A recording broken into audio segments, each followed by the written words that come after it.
Hello, hello. Good evening. Oh, um, I'm so excited to be joining you here tonight. Um, few ground rules, like as we're just kicking off, and these are pretty typical. Um, First of all, I'm glad that you're here if you're here for learning. If you're here just to comment on what I look like, um, no, you're not. I know what I look like. I don't need you telling me, but we are here to learn together. So I'm glad that you are here. Um, Now, before we get started, a little bit of housekeeping. And there's one that I'm really excited about, so I'm kind of like holding it to the end of the housekeeping. Uh, the last several weeks we've been doing these on Tuesday nights. Um, it turns out that Tuesday night is actually kind of a terrible night for my family, and I didn't, like my spouse and I didn't really realize it until I had already gotten started. So, these are going to be moving to Wednesday evenings at the same time. So, hopefully that works well for you. If not, well, these are always available for free on Substack. You can watch them anytime. So there's that. Now the second thing, and I'm really excited about this, is for context. About a year ago, I was working still on my graduate certificate in gender and women's studies, and one of our assignments was to write an encyclopedia entry for publication. Um, I went on kind of a wild ride with my encyclopedia entry. And luckily for me, I ended up, I'm interrupting myself. I say luckily for me now. I did not feel lucky a year ago. Uh, neither did my husband, honestly, poor guy. But it's lucky for me now because I wrote a 5,000 word entry on um, politics, gender, and religion for the Sage International Encyclopedia of Politics and Gender. And because I wrote a 5,000 word entry, I got the volume of encyclopedias for free. Um, so this is a 4 volume encyclopedia set, and I'm glad that they sent it to me for writing such a long entry because this set of encyclopedias is like $800. And I'm not spending $800 on a set of encyclopedias. Um, that's like almost half of my rent right there. And that seems a little wild to spend that much. Um, but still, you might find this set of encyclopedias like in your college or university library. College, this type of encyclopedia is also one that is usually in like institutional libraries. Because also, let's be honest, like most of us aren't buying encyclopedias anymore. Um, but they are a great resource that you can absolutely access at your colleges or universities. Even as an alumni, if you need to access those types of resources for research that you're doing, uh, that's usually something that institutions offer to their uh, to people who are alumni. I was about to say graduates, but not necessarily graduates, right? So anyway, I'm really excited about that. I've self-published before, but I've never actually been um, like published in something that came off of like a real printing press, and I'm really excited about it. So I just wanted to share that with you this evening. Before diving into our topic for this week, which is power, privilege, and really the roots of feminism. Right now, these last few weeks, I've talked a lot. Sorry, I'm just looking to the side to make sure that there's not any questions or anything like that. Um, Now, these last few weeks, I've talked a lot about like being curious about yourself and being introspective, and we're kind of taking that to the next level a little bit um, by going from ourselves to outward into social movements that we're interested in. In this case, obviously, specifically feminism. And I really decided to open the module this week with a famous speech. It's likely that you have heard of it. And it's Sojourner's Truth, 1851 address to the Women's Rights Convention in Akron, Ohio. Now, this speech is now known as the Ain't I a Woman speech. Now, because this is the type of kid that I was, I read this speech for the first time when I was about 10. I don't know what you all were doing at 10 years old. Probably not reading landmark speeches from women's rights conventions, but um, maybe you were. In which case, I'm delighted to have some company.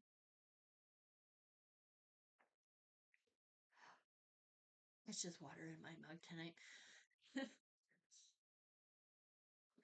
Now, in this speech, really, I kind of want to place myself um, in both time and space for when I first read this, so that you kind of have an opportunity to think about like also placing yourself in time and space when you first encountered these remarks. Now, as a 10-year-old, my family was living in Spotsylvania, Virginia. My dad had just finished his own doctoral degree, and we had moved from Logan, Utah to Spotsylvania. And, excuse me,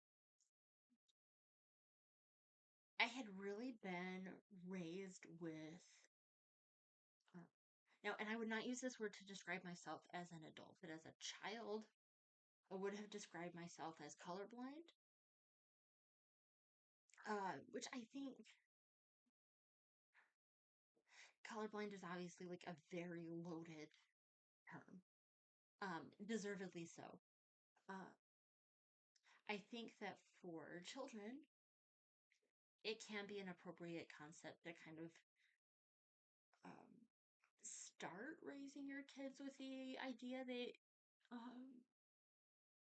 all men are created equal, basically. And then obviously we move past that to learn more about systems of oppression and how to dismantle them. Um, but obviously, like as a 10-year-old, I wasn't quite there yet. Um, I had been raised in an environment where um, right, the vibe was equality. Um, and so reading this speech as a 10-year-old was really the first time that I was even a little bit introduced into the idea that um, systemic racism was a thing. Now, um, with Sojourner Truth's speech, Anti Woman, um, in addition to placing ourselves in time and space, um, we also, I think, need to really place the mainstream feminist movement, ooh, excuse me, in time and space. Um, Now, the women's movement was still relatively young in the United States at that time. Right, Sojourner Truth gave her speech in 1851. The women's rights movement is widely accepted to have been, um, I guess, adopted is probably the right word in this case, in 1848 during the Seneca Falls Convention in Seneca Falls, New York, which is really when the suffragette movement started in the United States. Now, figures in that early feminist movement, like Elizabeth Cady Stanton, were absolutely anti-abolitionist, which, not great, right? Um, Now, Stanton also advocated for educational requirements to vote, which, of course, in like immediate post-World, oh my gosh, ugh, it's been a long day for me. I bet it has been for you too. Immediately post-Civil War, United States, there were tons of people, um, of all races, who didn't have access to education, right? Didn't know how to read or how to write. Uh, and so, right, like this education requirement for voting disenfranchised a lot of voters, but specifically Black voters. Uh, and so, socially, at this time, Black women were not considered real movement, and were therefore not welcome in spaces that were meant for women, i.e., white women. So, when Sojourner made space for herself in Ohio, um, to declare, and I quote, "Nobody ever helps me into carriages or over mud puddles. And ain't I a woman? Look at my arm. I have plowed and planted, and no man could head me. And ain't I a woman?" Now, her speech, along with others, right, really exposed the hypocrisy of the movement that claimed to fight for women's rights while leaving, frankly, most women behind. Um, Now, kind of within this, um, a suggested reading that I have, if you want to learn more about how Black women built spaces for themselves within the suffrage movement and also into the movement for civil rights, I would recommend reading Ida B. the Queen, The Extraordinary Life and Legacy of Ida B. Wells by Michelle Duster. This is a book that I read several years ago. It's so good. It's extremely well written. Um, Also, if you're a person like me that gets distracted maybe a little too easily, um, the format of the book is set up really nicely, and I appreciate it a lot. So there we go. um, Now, fast forwarding right from Sojourner Truth's landmark speech, um, really starting to dig in, the idea that abolition was important and that, everybody deserved equal rights, basically. um, we're still really in this place, uh, because we're really seeing that same pattern still. Um, for example, and I'm going to do kind of um, a light content warning, um, just very briefly mentioning the Me Too movement. Now, the Me Too movement, as a hashtag, right? So hashtag Me Too was actually started in 2007 by Tarana Burke, and really is started from the beginning as a movement that we know it today, right? Um, really raising consciousness for the fact that many, many, many women, experience some form of, right, like sexual violence, partner violence, um, really all that kind of stuff in both our personal lives and in our professional lives. Uh, Now, it didn't rise to prominence for most of us until 2017 when Alyssa Milano, um, who, fantastic actress, right? Like, I think she's great. Um, but, right, for the purposes of this conversation, is notably white, used that hashtag in 2017. Now, can you imagine how much further ahead we would be in this conversation if we had just listened to Black women from the beginning,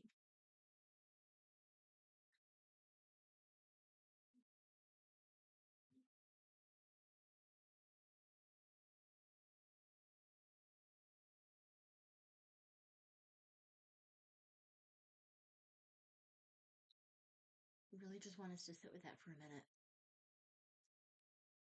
How much better would things be for all of us if we had been building community and coalition with each other from the beginning?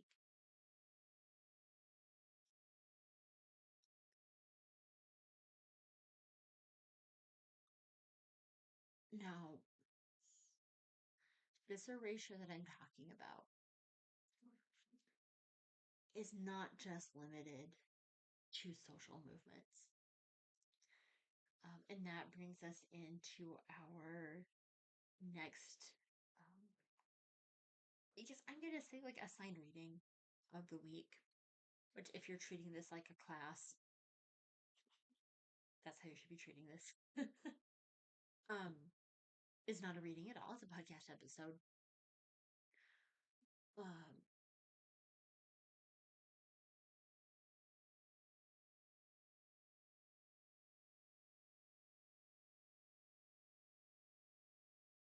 I hope you'll forgive me. I really just, I feel this so deeply. Um, so even when I'm prepared, it can feel like a lot to really verbally express some things like this. Uh, the next person that I want to talk about is Arwa Mboya, who is an MIT UX developer, or was, I should say, developer and researcher from 2018 to 2020. Now, during her time at MIT as a student, um, she discovered that Jeffrey Epstein was a major donor to the MIT Media Lab, where she was a student and researcher. Now, in 2019, she wrote an extremely powerful piece calling for the resignation of Joy Ito, who is the lab's director. Her concerns were dismissed. But when New Yorker journalist Ronan Farrow reported the same story, not that long after, Ito did resign. Um,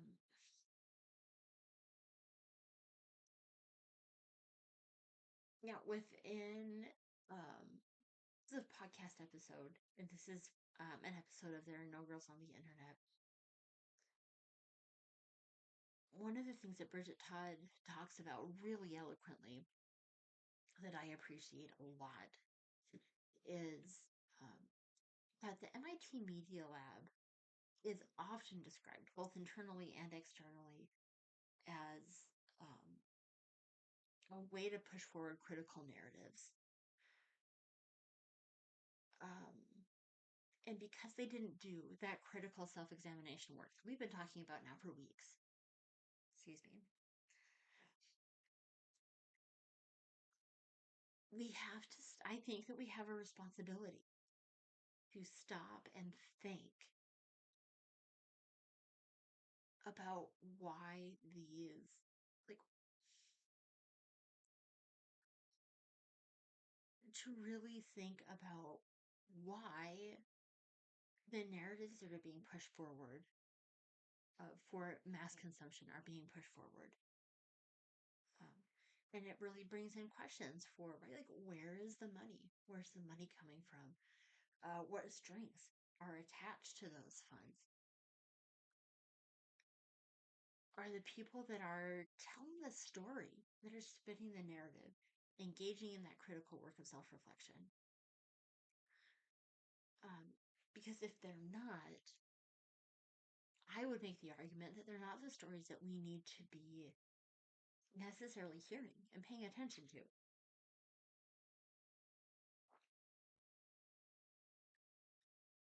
I honestly don't think that I can emphasize enough how critically important it is to engage in that self work so that we can move forward in a way that is helpful and productive for everyone.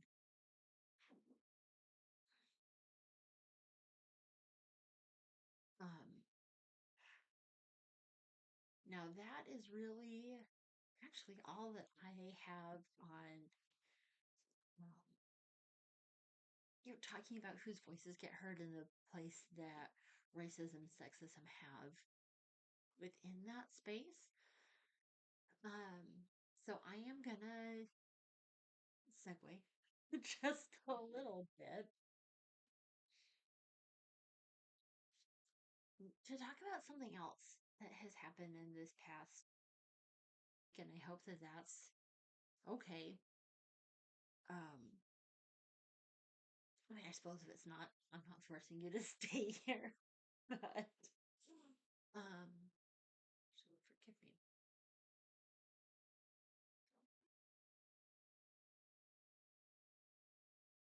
Um, I mean, I don't know that I am ever particularly eloquent in these live events, but I will probably be even less eloquent to this next thing that I um, maybe ties in a little bit, but not a ton. Um, Now, if you are in the United States, possibly even if you're not, you know that over the last several days, Health and Human Services Secretary Robert F. Kennedy, who, mm,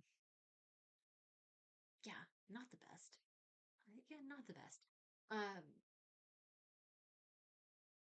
Made a big announcement, right? It was highly anticipated about the causes of autism, which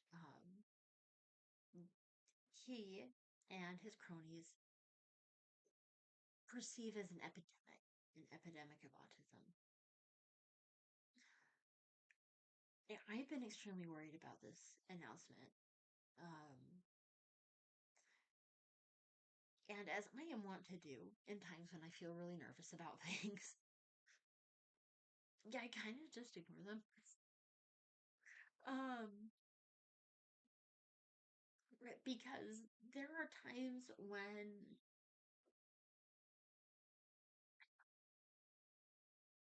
really you kind of have to keep on keeping on, whether you want to or not. Gotta change my seat. Let me sit in position here just a little bit. Um, Now that announcement um wound up being that autism is caused by pregnant people. Um, and I am choosing to use that inclusive language. They did not caused it by taking Tylenol during pregnancy. Now, the undertones of this entire administration have been, amongst other things, that autism is a real problem in our country, in the United States, when, frankly, in my opinion, absolutely nothing could be further from the truth. I say that as a parent to an autistic child who is, honestly, the world is better with them in it. Um, and now, because what we actually know about autism is that it's genetic, um, it's in the family too. And as somebody who knows and loves a lot of neurodiverse folks, frankly, the only problem that I see is that we don't live in a society that is willing or able, um, with ability, kind of having a little asterisk by it, to build a society that is inclusive of everybody's needs.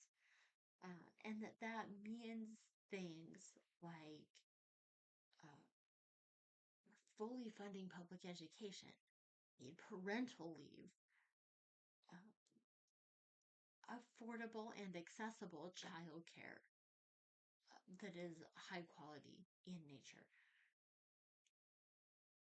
We could even start talking about things like universal basic income or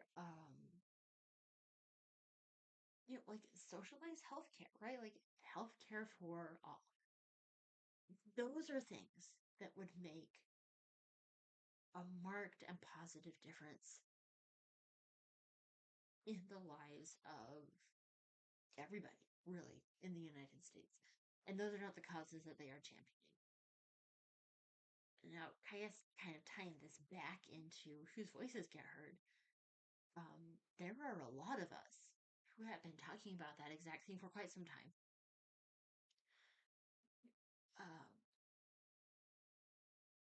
but because, and this is my own opinion, um, because we live in a society that doesn't listen to women, that doesn't value children, um, and really only accepts an extremely narrow band of acceptable masculinity, those are not messages that are being listened to or landing with people that could make a difference in our country.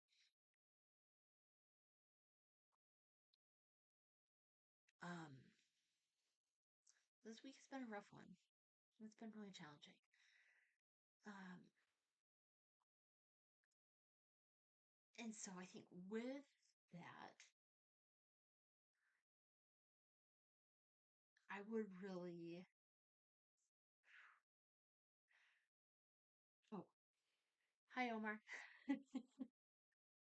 uh, I would implore you to engage in that critical work of self reflection and really place yourself in community with others that are working to build a better world that is based on respect, and like ultimately community building and equity. So I hope you can forgive me for going off the written module just a little bit, but I'm really glad that you all were here and joined me this week. And again, as a friendly reminder from the beginning here, and I know the beginning was only half an hour ago, um, we're going to be start meeting together on Wednesday evenings, not on Tuesday evenings.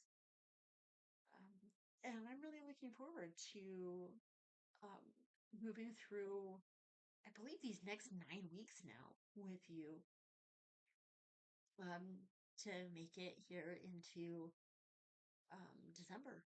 It's hard to believe that that's really all that there is left. But um, I'm looking forward to having you along, and I'm glad that you joined me tonight. And I hope that you have a great rest of your evening.